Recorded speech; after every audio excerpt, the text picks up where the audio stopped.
It was an ordinary summer evening in the quiet, leafy streets of Albany, Georgia, when 20-year-old Malik Thompson vanished without a trace.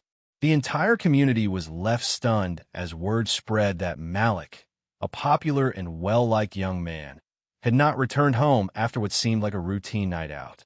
His girlfriend, Jasmine Carter, was the first to sense that something wasn't right. She had expected him to come back after a late-night movie, but by midnight, his phone had gone dark. There were no calls, no texts, nothing. As the hours passed, her worry turned into panic. Malik wasn't the kind of person to simply disappear.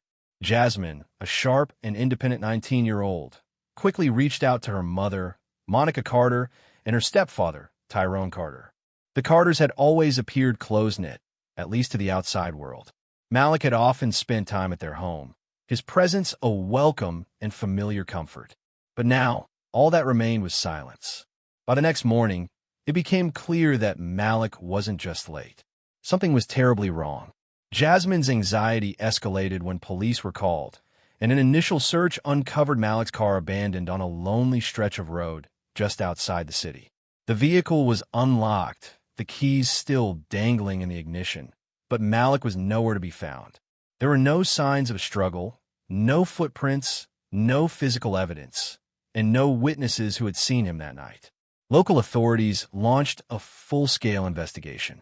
Yet, as detectives dug deeper, each lead only unraveled more questions. Malik's disappearance wasn't just another missing person case. It was the beginning of a chilling descent into the hidden, wrought behind a picture-perfect suburban family. At the center of this unraveling was Jasmine's mother, 43-year-old Monica Carter. To the outside world, Monica was the model wife and mother, devoted, warm, and graceful. She lived what many would consider an ideal life with her husband Tyrone, a hardworking 50-year-old building contractor. Tyrone had always worked long hours to support his family, often coming home tired and worn. Their life seemed ordinary, stable, predictable. But beneath the calm exterior, Monica's dissatisfaction had been growing for years. The passion in her marriage had faded, and with it, a part of herself had gone dormant. What remained was a woman trapped in a life that no longer felt like her own. She craved more excitement, more intimacy, more of the attention she once inspired. What few people knew was that Monica had battled deep depression after Jasmine's birth. For years, she'd smiled through the darkness, showing up as a perfect mother while quietly breaking down inside.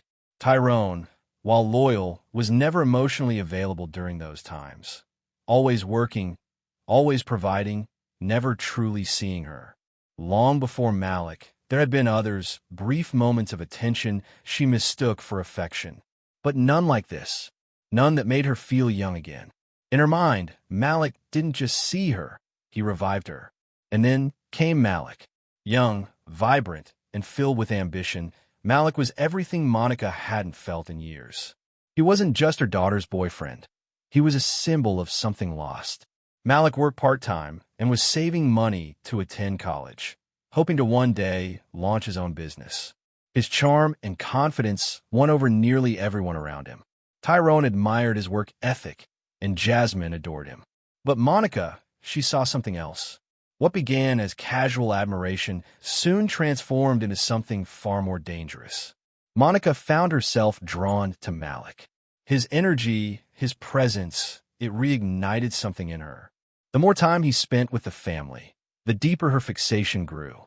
What started as simple curiosity twisted into a quiet, burning obsession. At first, Malik didn't notice. He was flattered by Monica's attention. Compliments here, light-hearted conversations there. Moments when they happened to be alone felt harmless. But slowly, subtly, the boundaries began to blur. Monica started finding excuses to be around him. She would appear at places she knew he'd be, prolong conversations that didn't need prolonging, and engineer moments for them to be alone. Her gestures, once casual, became calculated. Malik remained unaware of the emotional storm he had unintentionally stirred. Jasmine, wrapped in the warmth of young love, saw none of it. And Tyrone, exhausted from his job, paid little attention to the quiet shifts happening under his own roof.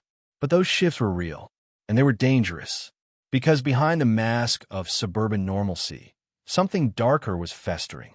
And Malik Thompson, bright, ambitious, full of promise, was unknowingly standing in the middle of the storm that would soon consume them all. What began as harmless flirtation soon spiraled out of control. Before he realized it, Malik Thompson found himself caught in an affair he had never intended to start. At first, he hesitated. Malik knew the situation was wrong, morally, emotionally, and in every other way. But Monica Carter was persistent. She knew exactly how to pull at his emotions, how to make him feel needed and seen in ways that blurred the lines of right and wrong. She convinced him that this wasn't some reckless fling. It was something meaningful, something rare. In her eyes, it was special. The two began meeting in secret, always cautious, always looking over their shoulders. They chose isolated places outside of town, quiet spots where they wouldn't be recognized. But the more time they spent together, the harder it became to keep their secret under wraps. Meanwhile, the relationship between Malik and Jasmine began to show signs of strain. What had once been filled with affection and laughter now seemed heavy and uncertain. Jasmine, sharp and emotionally intuitive, noticed the change right away. Malik became distant. He avoided serious conversations about their future and canceled plans more frequently, often at the last minute. The charming and confident young man Jasmine had fallen for was now distracted and uneasy. He checked his phone constantly, his answers short and vague when she asked what was bothering him. Something was clearly off, and she could feel it. Jasmine wasn't the only one who sensed something was wrong. Tyrone Carter, Monica's husband, began noticing the change in his wife's behavior. Monica was more irritable than usual. She would leave the house without explanation and dismiss his questions with evasive answers. Tyrone, always absorbed in his work, tried to believe it was just stress or fatigue. He trusted Monica. There had never been a reason not to. But beneath the surface, tension was building in their once harmonious home. For Malik, maintaining this double life was becoming unbearable. The guilt gnawed at him. He loved Jasmine, and he knew what he was doing was destroying her and himself. Each day he spent balancing both women felt like another step closer to collapse. He knew the affair had to end, so he made a decision. One evening, Malik agreed to meet Monica at an old abandoned cabin on the outskirts of town, one of their usual hideouts. But this time, he wasn't going to stay. He was determined to end it, to finally break free from the web they had spun together. He was going to tell her it was over, that he couldn't keep living this lie. But Malik never came back. That night would be the last time anyone ever saw him alive. When he didn't return the next morning, Jasmine's world began to crumble. His phone remained off. He hadn't contacted anyone. Panic gave way to dread. And then the police found his car, abandoned in a remote area.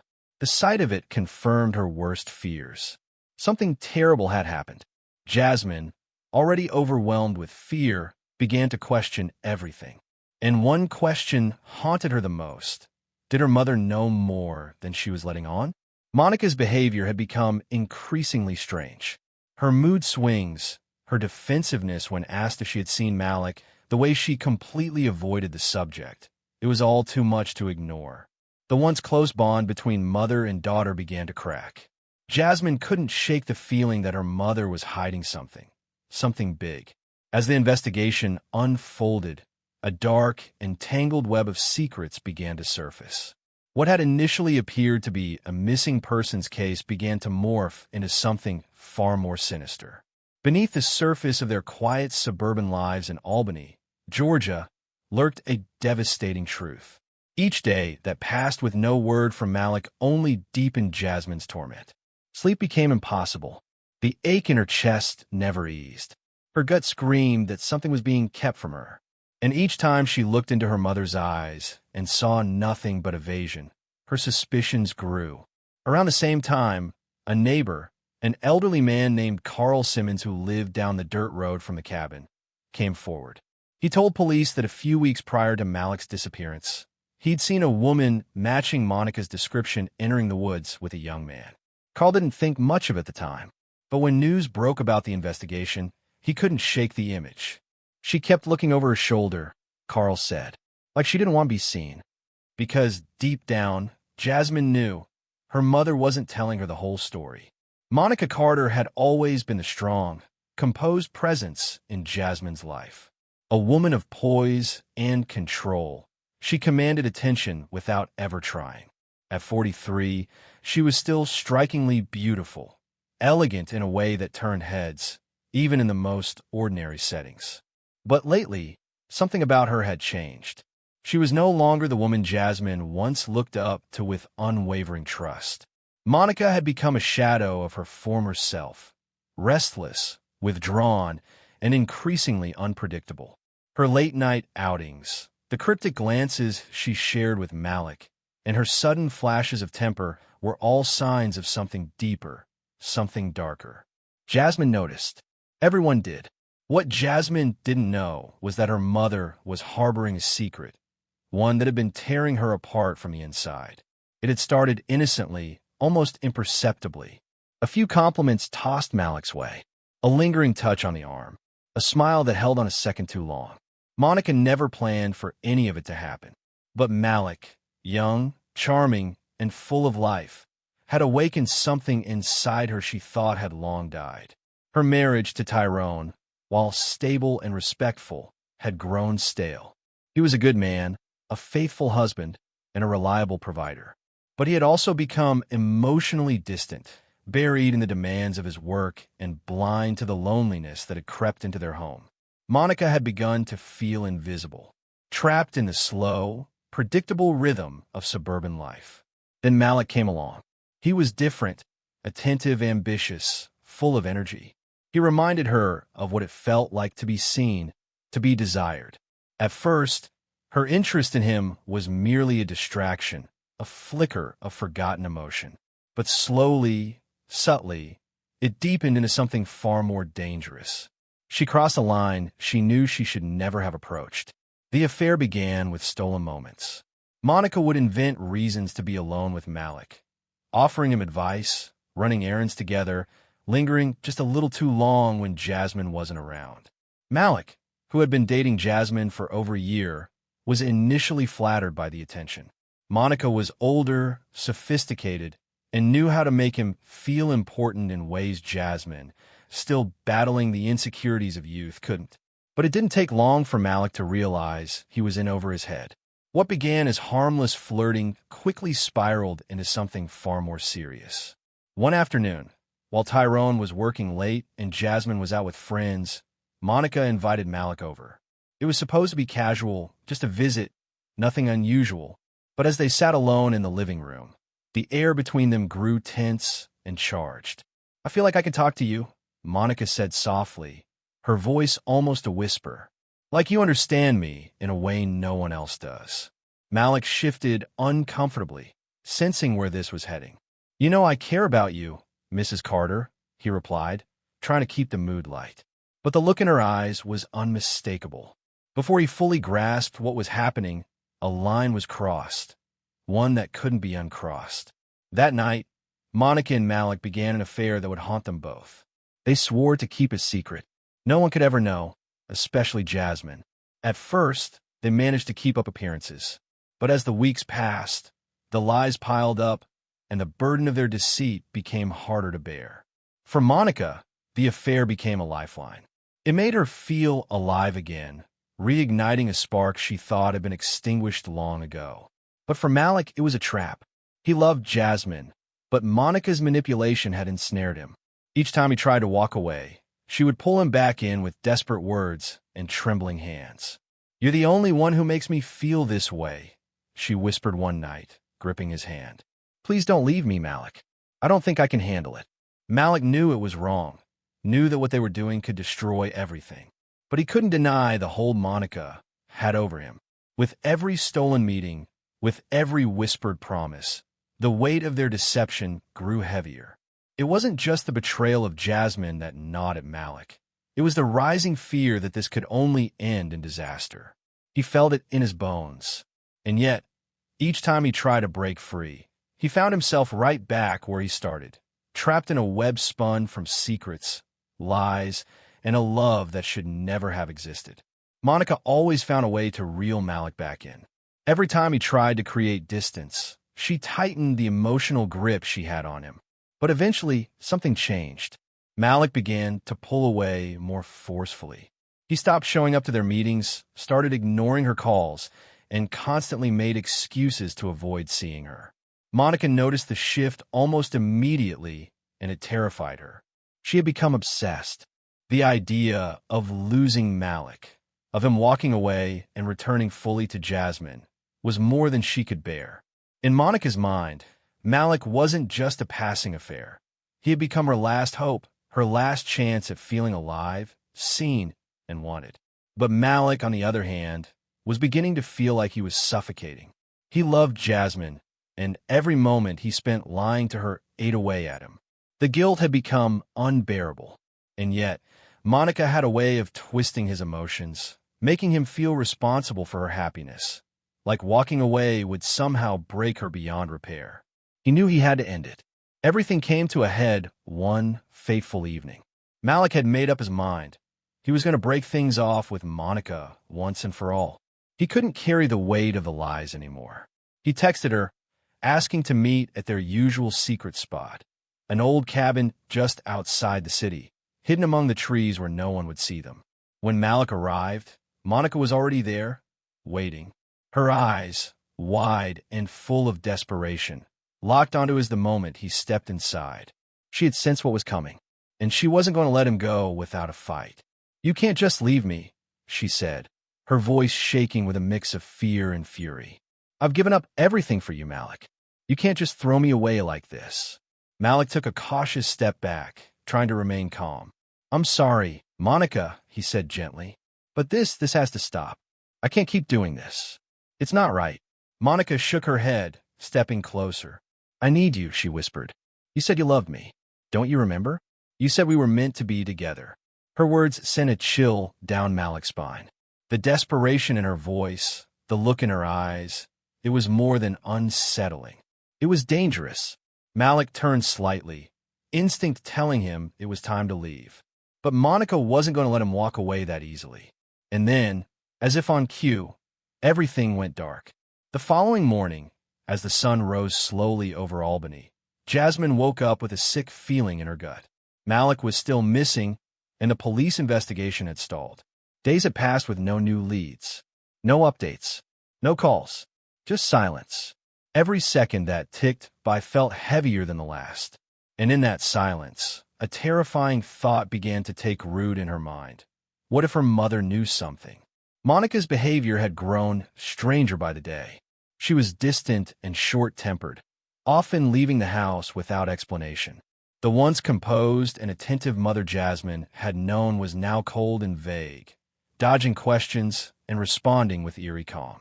Jasmine sensed something was terribly wrong, but the idea of confronting her mother felt too overwhelming. Not yet. One afternoon, with Tyrone at work and Monica out of the house, Jasmine made a decision. Her hands trembling with guilt, she began searching for answers. She didn't want to invade her mother's privacy, but something inside her whispered that she had to, that there was more going on than anyone realized. She searched through drawers, cabinets, and closets, looking for anything that felt out of place. Most of it was ordinary, until she reached the bedroom. There, tucked away at the bottom of a drawer, was Monica's phone. Jasmine froze. Her heart pounded as she stared at the screen. She knew it was wrong, but something in her gut pushed her forward. With shaky fingers, she picked it up and unlocked it. Then she began scrolling, and that's when her breath caught in her throat. When Jasmine first saw the thread of text messages between her mother, Monica, and Malik, she didn't immediately grasp what she was looking at. The earliest messages seemed harmless enough, brief updates about errands, casual notes on family plans. But the more she scrolled, the deeper the pit in her stomach grew. Soon, the tone of the text began to shift. Words like "miss you" and "can't wait to see you again" started to appear, phrases laced with intimacy. Jasmine's hands began to tremble as she pieced together the horrifying truth. Her mother and her boyfriend had been having an affair. The texts told the story Jasmine had feared in the darkest corners of her mind, but had refused to believe. They described secret meetings, stolen moments, and whispered declarations of love, words Malik had never shared with her. With each message she read, her heart sank lower, crushed beneath the weight of betrayal. Malik, the man she had loved so deeply, had been lying to her. And Monica, the woman she had trusted more than anyone, had deceived her in the most painful way imaginable. Then, she reached the final message. It was dated the night Malik disappeared. Monica had sent it, asking Malik to meet her at their usual spot outside of town. The words hit Jasmine like a punch to the chest. Was that the last time anyone saw Malik alive? Shock washed over her like a tidal wave, but it quickly gave way to something hotter, something sharper, rage. Jasmine had to know the truth. She snatched her car keys and drove like a storm toward the abandoned cabin mentioned in the message. The place had once been a forgotten getaway, now reduced to nothing but rotting wood and cobwebs. A perfect hiding place for secrets. As she arrived, the cabin looked exactly as she'd expected, deserted and lifeless. But the moment she stepped out of her car, a deep unease settled in her bones. The front door hung, slightly open, creaking in the breeze. Jasmine's heartbeat quickened as she stepped inside. The air was thick, musty, and still.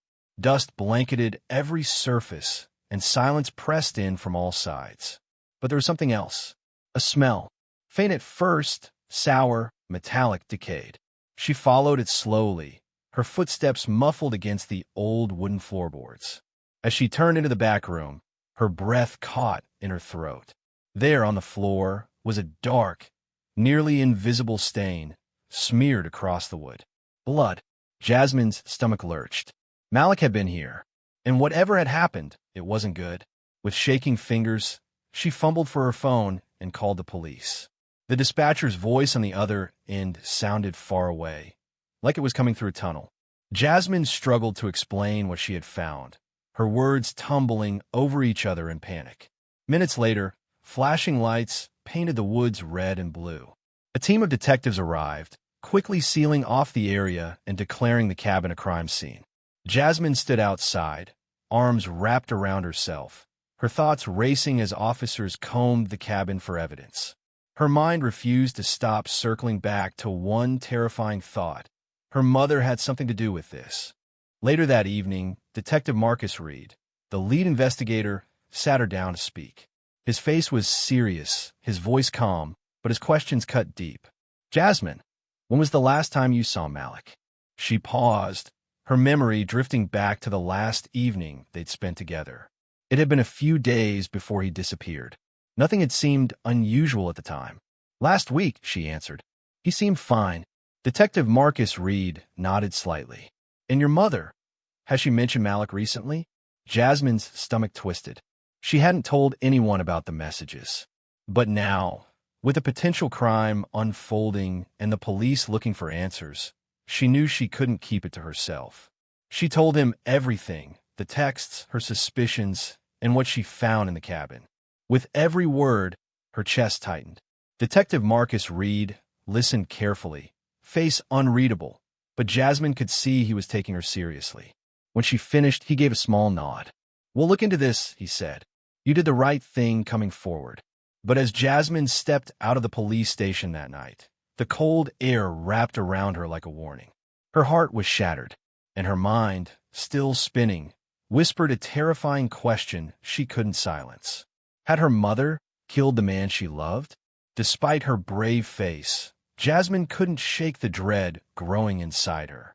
She knew it was only a matter of time before the investigation turned its full attention toward her mother, Monica, and the thought of what that could mean for their family made her physically sick.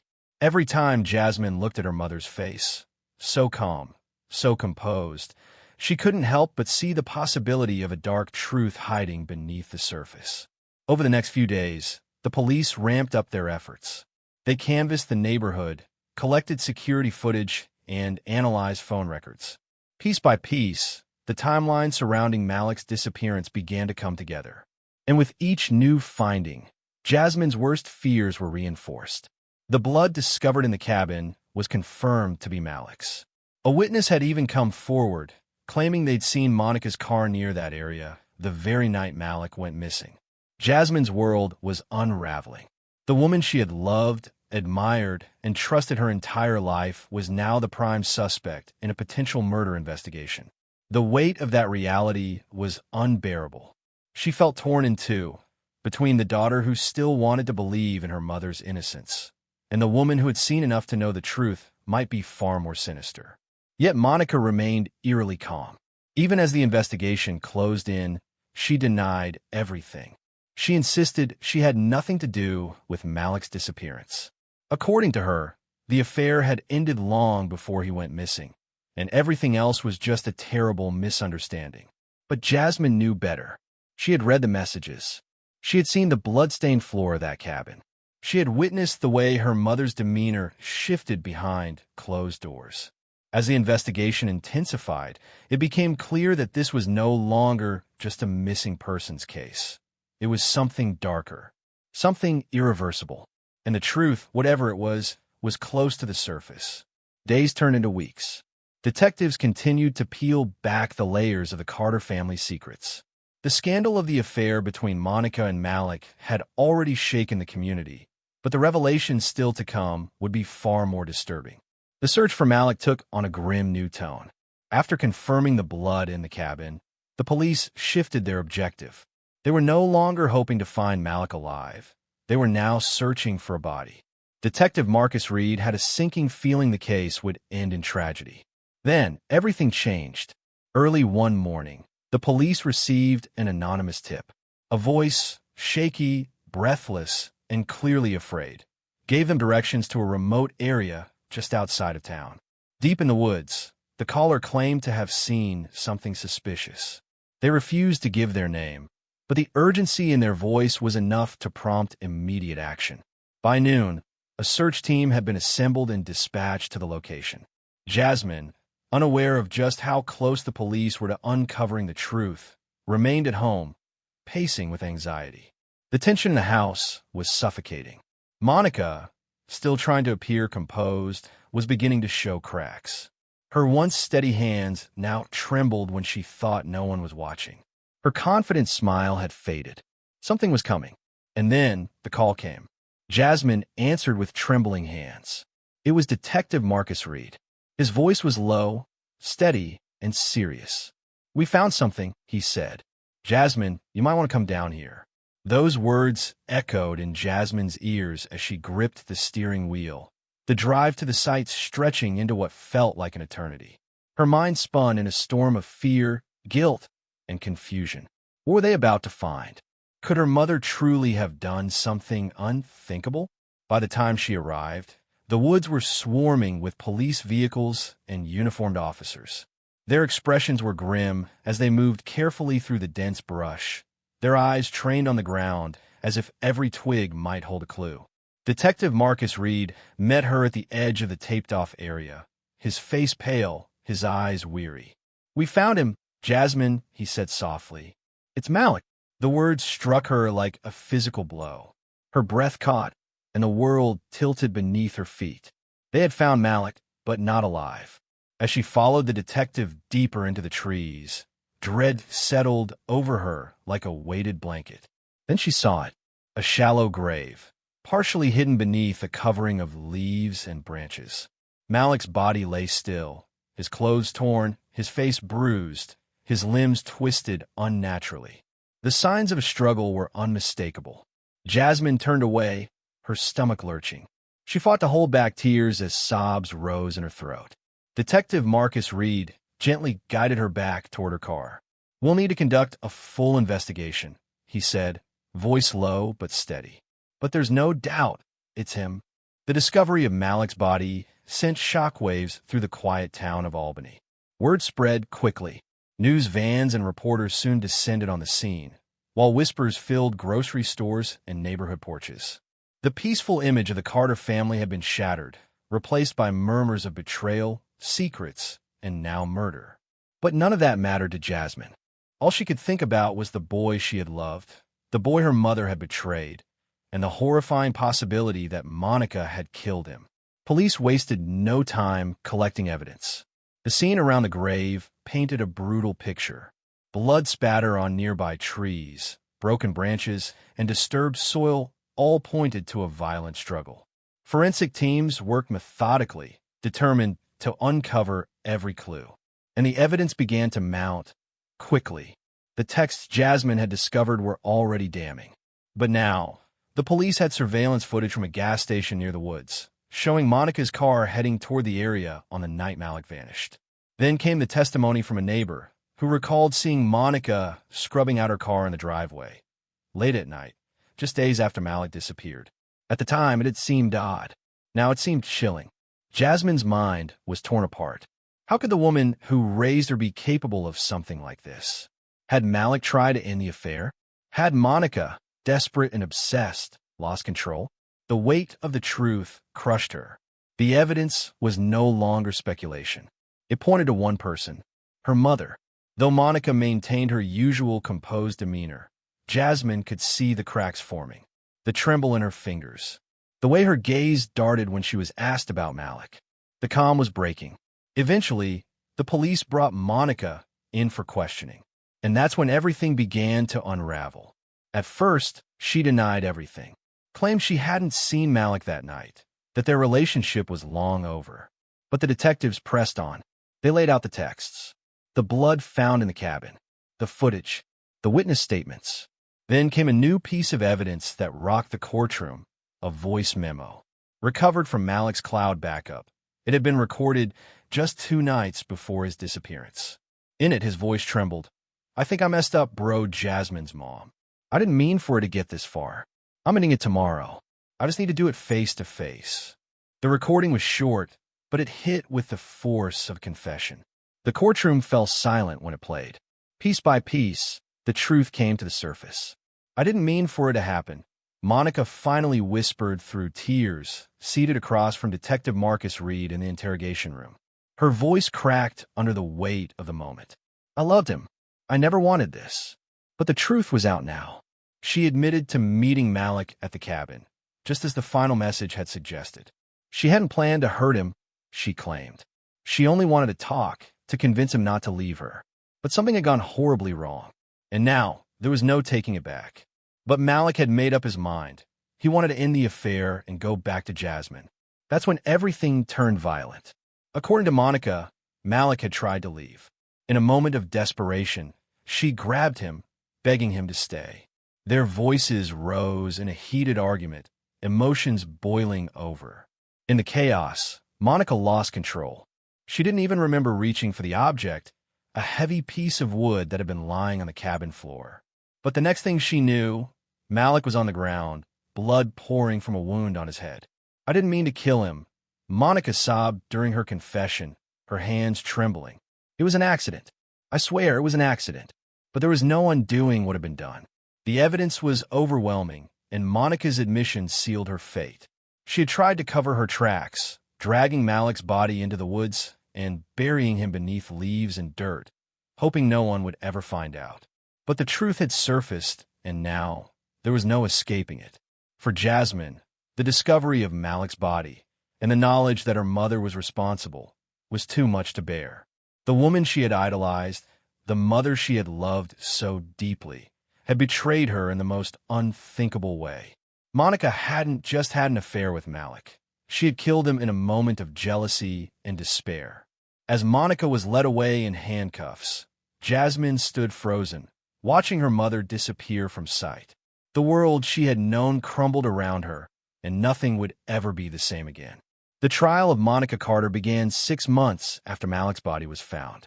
By then, the story had gripped the nation, broadcast on every news channel, printed on every front page. Albany, Georgia, had never witnessed anything so scandalous or devastating. It was a case that felt ripped straight from the pages of a tragic crime novel. The courthouse was packed the morning the trial began. Media vans lined the streets, cameras flashing as Monica was escorted inside. Her once polished and graceful appearance was gone, replaced by the hollow, haunted look of a woman crushed by the consequences of her own actions. Still, she clung to her defense. Monica maintained that Malik's death had not been intentional. It wasn't murder, she insisted. It was a tragic accident born out of passion and panic. Jasmine sat quietly in the courtroom, her emotions tangled in knots she couldn't begin to unravel. She hadn't spoken a word to her mother since the arrest. How could she? The woman who had once been her role model, her guiding light, had betrayed her in the most intimate way by taking the life of the man she loved. Every time Jasmine tried to come to terms with it, the pain was too much. It didn't feel real. And yet, there she was, watching it unfold in front of her. Tyrone sat beside her, silent and hollow. He looked like he had aged a decade since the day Malik disappeared. The strong, steady man who had once held their family together now looked like a shell of himself, defeated by grief, guilt, and disbelief. Tyrone, for his part, was grappling with his own guilt. Months before everything fell apart, he had caught a glimpse of Monica texting someone late at night. When he asked about it, she brushed him off. He wanted to believe her, needed to, but something hadn't felt right. After Malik disappeared, those memories haunted him. Had he been stronger, more confrontational, maybe things could have been different. The regret sat like a weight on his chest. He had been completely blindsided by the truth. The woman he had shared his life with, trusted completely, had committed a crime that would haunt their family forever. And as the trial continued, Jasmine realized something even more painful. Justice might be served, but nothing could bring back the life they once had.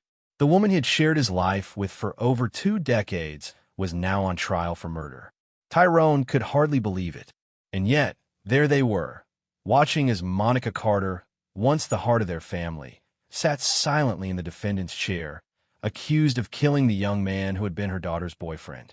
The prosecutor, a sharp and methodical attorney named Cynthia Dawson, wasted no time delivering a searing opening statement. Her voice was steady, deliberate, and charged with purpose as she addressed the jury. This is a story, she began, of jealousy, obsession, and betrayal. A woman seduced her daughter's boyfriend, and then, when he tried to walk away, she lashed out, not in sorrow, but in rage. Monica Carter couldn't handle being rejected, and rather than face the end of the affair, she chose to end Malik Thompson's life. Dawson laid out the timeline, connecting the dots in a way that left little room for doubt. The text messages between Monica and Malik, filled with passion and desperation. The grainy security footage that captured Monica's car, driving toward the woods the night Malik vanished. The bloodstains in the cabin, the very place they had once used for their secret meetings. And finally, Monica's own confession. In her tearful statement to detectives, Monica had admitted that she struck Malik in a moment of panic. She claimed she didn't mean to kill him, but when she saw his body lying motionless, she panicked and buried him in the woods, hoping the truth would stay buried with him. The defense, led by seasoned attorney Frank Wallace, did everything they could to shift the narrative. He urged the jury to see Monica not as a murderer, but as a deeply flawed woman who made a terrible mistake. He described the relationship between Monica and Malik as toxic and emotionally volatile, arguing that she had been overwhelmed, not malicious. Monica Carter is not a killer, Wallace told the jury. She's a woman who let her emotions get the best of her. This was not a calculated act of murder. It was a tragic accident. But as the trial wore on, the evidence told a different story. Witness after witness testified about the growing tension between Malik and Monica in the days before his death. Detectives detailed the timeline of events. Forensic experts explained the blood patterns found at the scene. And then there was Jasmine. Her testimony became one of the most emotional moments of the entire trial. Sitting on the witness stand, Jasmine tried to hold herself together. Her voice trembled, but she spoke with clarity and honesty. Every word felt like a betrayal of the woman who had raised her, but she knew she had to speak the truth. She owed that to Malik. "Did you ever suspect that your mother was involved with Malik before you found the messages?" the prosecutor asked gently. Jasmine shook her head. "No," she said quietly. "I had no idea. I never would have imagined something like that. And when you found the messages, what did you do?" "I didn't want to believe it at first. But then I saw the date on the last message," she said, her voice breaking. She had asked him to meet her that night, the night he disappeared. The prosecutor nodded, her expression soft but focused. "And what did you do after reading that message?" "I went to the cabin, the place where they used to meet. And that's where I found the blood." Jasmine's breath hitched as the memory overwhelmed her. "That's when I called the police." The courtroom was silent as Jasmine stepped down from the witness stand. Her words lingered in the air, heavy with sorrow and betrayal. She avoided her mother's gaze. Monica sat motionless, her face pale, her head bowed in silence. As the trial neared its conclusion, both sides prepared for closing arguments. The truth had been laid bare, and now it was up to the jury to decide whether Monica Carter's actions were a tragic mistake or cold-blooded murder. The prosecutor urged the jury to see Monica for who she truly was, a woman who had allowed her obsession with a younger man to spiral into an unthinkable act. In contrast, the defense pleaded for compassion, asking the jury to weigh the emotional turmoil that had led to Malik's death. But in the end, it was the evidence that carried the most weight. After 3 days of tense deliberation, the jury returned with their verdict. When the foreman stood to deliver the decision, the atmosphere in the courtroom was thick with anticipation. Jasmine sat frozen, her breath caught in her throat, her heart pounding as she waited for the words that would determine her mother's fate. "Guilty," the single word echoed through the room like a thunderclap. Monica let out a strangled sob, collapsing into herself as the verdict washed over her. She had been found guilty of second-degree murder and sentenced to life in prison, with the possibility of parole after 25 years. It wasn't the harshest sentence, but it was enough to ensure she would spend the majority of her life behind bars. For Jasmine, the moment was bittersweet. Justice had been served for Malik, but her family was broken beyond repair. Her mother, once the woman she admired most, was now a convicted murderer. The foundation of Jasmine's world had crumbled, and nothing would ever be the same again. As the courtroom emptied and reporters swarmed outside, Jasmine remained still, her thoughts swirling with the painful events of the past year. She had lost Malik. She had lost her mother. She had lost the sense of safety and trust she once believed was unshakable. And yet, amid the grief, something within her remained. Strength. She had endured the unimaginable and survived. Months after the trial ended, Jasmine began to heal in small ways. She moved to Atlanta and started volunteering at a crisis center for youth, using her experience to help others navigate betrayal and grief. She later wrote a memoir titled The Cabin in the Pines, detailing the story not to relive the pain, but to reclaim it. "What happened to me doesn't define me," she wrote, "but what I choose to do with it, that's mine." Though Malik's death had left a void that could never be filled, Jasmine made a quiet promise to herself to live in a way that honored his memory, with integrity, with kindness, and with the love he had always shown her. As she stepped outside into the sunlight, warm on her face, Jasmine knew this was the start of a new chapter, one marked by sorrow, but also by resilience. And somewhere deep in her heart, she hoped Malik had finally found peace. Before Jasmine was born, Monica's life had been a quiet string of compromises. Raised in a conservative household in Savannah, Georgia, she learned early to suppress her desires, to bury her ambition beneath the expectations of being a dutiful daughter, then a loyal wife. Her parents were distant, affectionate only in ritual, never in feeling. Monica left home at 19 and married her first love, a man who, much like Tyrone later, provided stability, but little else. That marriage ended in quiet disappointment, and it took years before she found the courage to leave. By the time she met Tyrone Carter, Monica was ready to believe in a second chance. He was kind, dependable, hard-working, everything her first husband was not. But Tyrone, too, was emotionally absent, buried beneath long workdays and practical obligations. Monica, once a woman of poetry and music, became a mother and homemaker, respected but unseen. The birth of Jasmine brought her joy, but also a loneliness that no one ever saw. Malik was never supposed to be anything more than her daughter's boyfriend. But when he looked at her and smiled with unguarded warmth, it was like she had been touched for the first time in years. And that terrified her because it made her feel alive again. On the evening before he vanished, Malik sat on the hood of his car outside the old cabin, staring up at a sky full of stars that seemed too bright for what he was about to do. He had written a letter to Jasmine hours earlier, his way of coming clean. The letter sat folded in his glove box, trembling like a secret ready to be unburied. "I'm sorry," he whispered into the night, rehearsing the words he would say to Monica. "I should have never let this happen." He had tried to avoid her, to ghost his way out of the mess. But Monica wasn't the kind of woman to let go without closure. He owed her that much, he thought. At least a goodbye. What he didn't know was that Monica had something entirely different in mind. Meanwhile, Tyrone Carter was a man losing sleep. Long before the police came knocking, he had noticed a growing rift in his home, a tension he couldn't explain. Monica no longer kissed him goodbye in the mornings. Her smiles, once warm, had cooled into mere formalities. He remembered one night in particular, waking to find Monica sitting on the porch, barefoot, her eyes wet but unblinking. "You okay?" he asked. She turned toward him with a smile that didn't reach her eyes. "Just thinking," she said.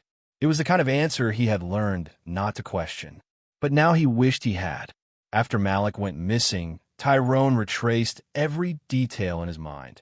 Every moment of silence, every time he should have pushed harder. He realized, too late, that he had chosen peace over truth. As the prosecution laid out their case, reporters scribbled feverishly. The courtroom was a sea of murmurs and stifled gasps. A woman in the second row, an old neighbor of the Carters, clutched her purse as if holding onto some part of her own disbelief. Tyrone sat like a statue beside Jasmine, the lines on his face etched deeper with every damning piece of evidence. When the voice memo from Malik played, he covered his mouth, his shoulders trembling. Jasmine reached out instinctively, placing her hand over his. The gesture was small, but in that moment, it was all they had. Outside, protesters and supporters gathered with signs. Justice for Malik became a rallying cry across Georgia. The case wasn't just about one family anymore. It had become a symbol of trust violated and innocence lost. 1 year later, Jasmine returned to the cabin, not to relive the pain, but to bury it. In her hands, she carried a small wooden box containing the letter Malik had written but never delivered. She had found it months after the trial, tucked in the glove compartment of his old car, preserved like a ghost of his final intentions. She walked inside slowly. The air still smelled faintly of mildew and pine. Kneeling, she placed the box in the corner where the bloodstain had once been, now scrubbed clean. "I forgive you," she whispered, unsure if she meant Malik, her mother, or herself. Outside, the wind moved gently through the trees. And for the first time in what felt like forever, Jasmine felt something close to peace.